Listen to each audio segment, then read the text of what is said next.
Qu'est-ce que la réforme de la taxe d'apprentissage? La taxe d'apprentissage est payée par les entreprises à des organismes collecteurs-répartiteurs qui sont chargés de la redistribuer pour financer des formations professionnelles du CAP au master. La particularité de cet impôt est que l'entreprise peut choisir en partie les formations qu'elle finance.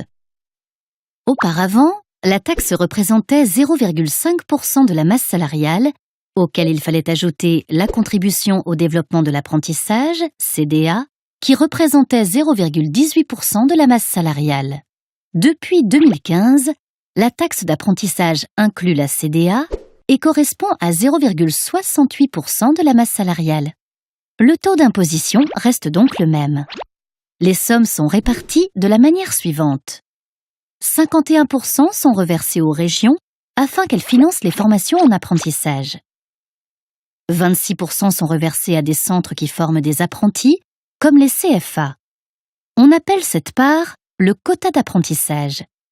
Les entreprises qui emploient des apprentis financent obligatoirement les CFA de leurs apprentis. Ce financement est calculé en fonction du coût de la formation. Si le montant du quota d'apprentissage est trop faible pour couvrir les coûts de tous les CFA concernés, la somme est partagée équitablement entre chaque CFA. 23% sont distribués à des services d'orientation professionnelle et à des établissements de formation qui forment à temps plein, comme des écoles de commerce ou des lycées. On parle de hors quota.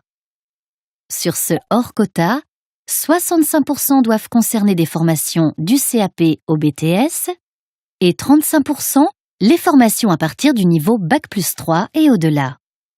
Les entreprises qui n'ont pas pu couvrir tous les coûts de leur CFA avec le quota d'apprentissage ont la possibilité de compléter leur versement par le hors quota.